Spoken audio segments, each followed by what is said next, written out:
We're talking Otter swimming this morning. Tom Uvaas, head coach of the Otters, is with us. Good morning, Tom. Good morning, Craig.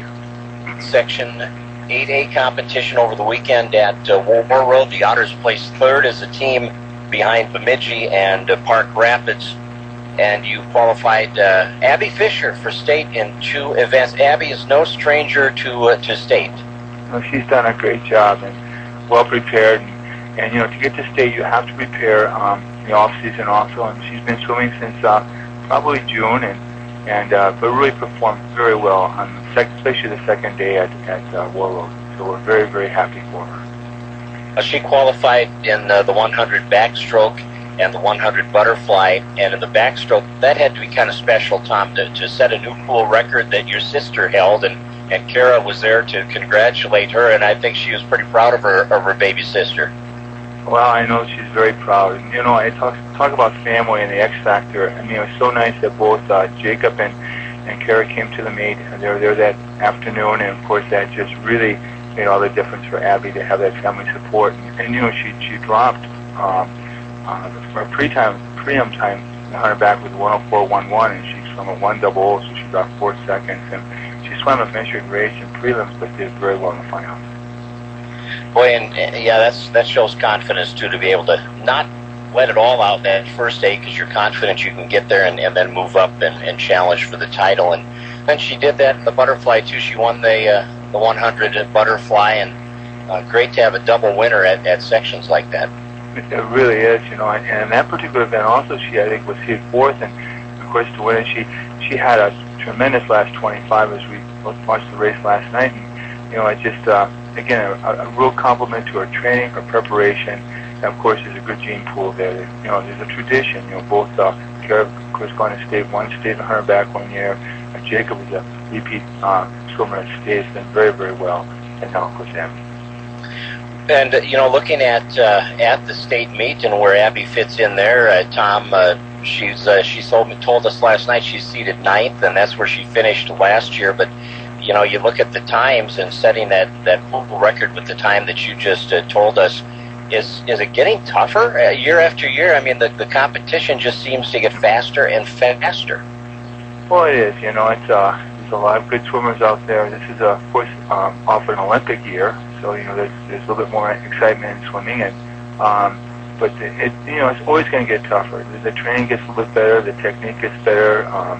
We do a few new things, and of course the kids get a little stronger. So it's meant to be tough. So it's a state meet, it's a championship meet, and we like the challenges of doing better. And of course the greatest challenge we have is the stopwatch. And of course Abby's goal in the backstroke is to break a minute. So if she takes the 8th or 7th place and breaks a minute, or if she takes 9th place, breaks a minute, I think she'll be happy. But you're always chasing that dream of swimming a bit faster and dropping time, and she's had just a great season.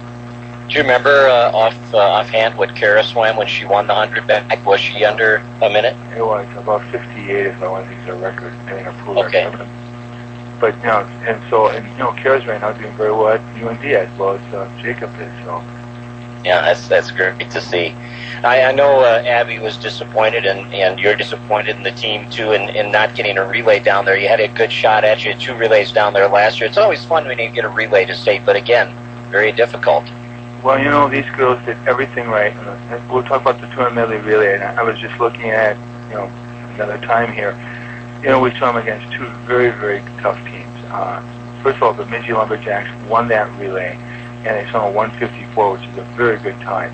Park Rapids took second place with 156.0. We dropped 3 seconds in that relay, which is huge, coming into that. We swam a 156.88. So we're 0.8 of a second from going to state, but the competition was very tough. But again, our girls basically swam their very, very best, and that's all you could expect of them. We told them in our team meeting before we swam, we said, all we want you to do is do the very best, and that's all you could do. And Abby had a good backstroke in that. Danny Ross had a very nice freestyle split in that one. And again, that's all you can do. Danny's split 25.2, which is a very nice time for 53. And of course, Emily Haxel had a very good breaststroke, and of course, Ann Childs won a very powerful fly. So the girls did a very nice job, and very pleased with their times. Well, you mentioned, I know, in your report to the media that there were 27 best times. You know, it's not that you weren't swimming up to your potential. It's just that, again, like you said, it's one of the fastest section meets that you can recall. Right. You know, to be quite honest with you, I mean, you look at third place. You know, we've won the Section AA title a number of times. We've been runners up, and so you say, well, you know, third place, you're a little off, but really, as a team, swimming-wise, we're very pleased with this team. You know, our average drop in the 100 events was 3 seconds, which is pretty solid for a lot of kids. Keep in mind, this is a young team too. We have 3 8th graders in this meet, which is quite an accomplishment. And we had you know, again, a 9th grader. We had a number of sophomores, so we're still young. Although we have 4 seniors, we're going to dearly miss, but we've got great potential coming up. Let's highlight some of the other performances, starting with Danny Ross, who had a 5th in the 100 and a 6th in the 50 free for you. She's still got a lot of competitive meets ahead of her. You know, and she does. And the 50 free and the 100 free, this is the fastest 50 we've ever seen in our section of how deep it was and time-wise, and same thing for the 100. And then keep in mind that Danny anchors 2 of our key relays. She anchors the medley relay, 200 freestyle relay, and she's a sophomore. And how she has stepped up as a competitor, and the poise that she has, and how she performed that weekend, is really a tribute to her preparation and her skill level. And how about Emily Reard's season and her performance at sections? I don't know, you've had a lot of girls improve, I know, from the start of the year, but has anybody come further than Emily has? Well, I think for her level of competition, she has performed and improved so much, especially as a competitor. And in the junior IM in the finals, she was racing a girl in lane 1, and they came off the turn exactly even. And the last 20 yards, Emily just kind of took it down and out-touched this girl by about a yard. And that's what I love to see is how she is learning how to compete and pace herself. And again, she had a tremendous meet. She dropped 3 seconds in the iron that weekend, and in the breaststroke she's from a 113, which, you know, starting the season about 4 or 5 second drop. And she's been so consistent with her performances, as well as, of course, in the 200 freestyle relay, it's been a very good split there. And your seniors, you had your seniors step up. I know Elise Anderson and Emily Hexum and Ann Childs all placed in the top 8 in one event at the sections, and that's a great accomplishment. Yes, it really is. Elise Anderson, one of her goals was to break a minute in the 100 freestyle. She did. And then, of course, she made it to top 8 in the 100 freestyle and did very well there. But, you know, that's a great goal to have. Again, that's another about 3 second drop. And Childs swam a very good butterfly, especially in the finals. You know, she dropped another second and swam a 107, which is a great time for her. That's about a 4 second drop from her time in dual mints and stuff like that. And again, it's just looking stronger and stronger. And Emily Hexum in the IM particularly had a 3 second drop, but also in the breaststroke and very solid in the relay. So, you know, and these 4 seniors, you know, they have multiple goals. And of course, one of the goals is to swim their best times, and they've accomplished that and led a very nice team. And a lot of your underclassmen were in that consolation heat in their specific events and came through for you, like Emily Hauk, who was a 9th place finisher in the 100 back, and you had Summer Kallenberg and Rachel Johnson swim so strong for you on the 100 fly. Yeah, Emily Hauk had a really, you know, her specialty is, I know, is the backstroke, and so she had one event. And talk about being prepared for that. The finals, what I remember about Emily in that one is her tempo. Her arms were just flying through the water. And we kind of, Joyce and I looked at each other and said, wow, where she get that from? And it's just fun to watch. I kind of wish she could have swum the race again because she was hitting so well and did a great job. She won consolations, 9th place, swam a very, very nice time in the backstroke, and just really proud of her efforts there. And that should give us, you know, a lot of confidence now, you know, going into next season, because again, she had a 5 second drop there where she swims a 112 and she does a 107. And then the butterfly, that's probably one of our top scoring events of all the events we had. And that event, both Rachel and Summer swam really fantastic with great confidence and strength. And again, this is the way you want to end your season, because now this will get you fired up for next year, because you say, you know, I took 10th and 11th place, whatever, and we can get in the finals now. And you know, we're right in the hunt. And they can look at the times from the section and say, you know, we're like, you know, 2-3 seconds away. And they're still young swimmers. Both of them have done very well. And Hattie Cakeris had an 11th place finish for you in the 100 breast too, and then Jade Emery had a strong finish in her events. Caitlin Colbeck got a place in the 100 free, so more young kids who are making strides.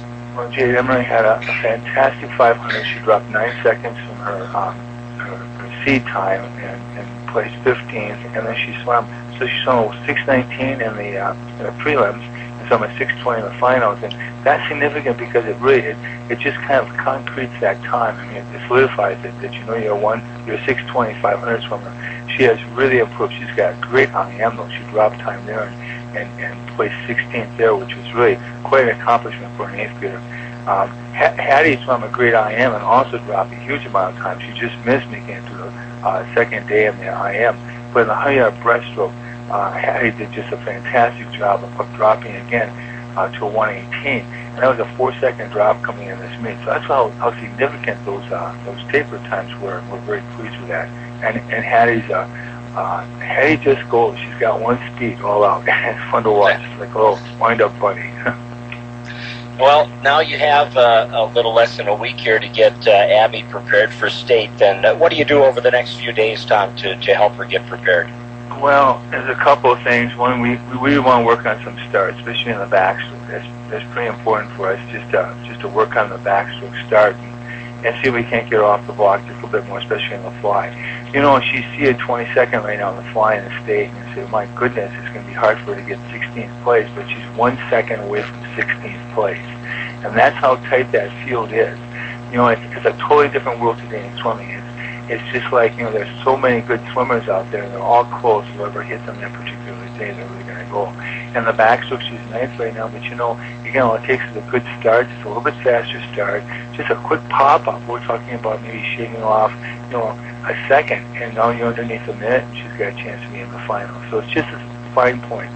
The training's been done, the conditioning's in there, so we don't need to do 10-100 kicks on 230 or anything like that. She's prepared for that. Maintain her health, a little bit more flexibility, but primarily just get ready for racing. How big is it that she's so familiar with the U of M Aquatic Center and feels pretty comfortable there?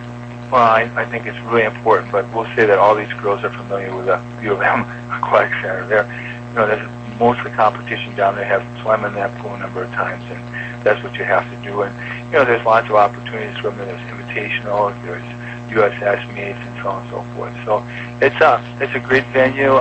Just being there, just being on the deck alone is a 0.5 of a second drop. I mean, we've gone in there for invites, and our kids have dropped 2 seconds without doing anything. So it makes sometimes coaches look good. Don, thanks so much for your time this morning. Enjoy the final weekend of the season, and then you get a little break before the boys get going. But wish Abby well for us, and have a good meet. I will. Thank you so much, Craig, for all you do, and we appreciate your great support for all of our sports. Tom Uvaas, head coach of the Otter girls swimming and diving team. He is our guest this morning on Talkin Sports.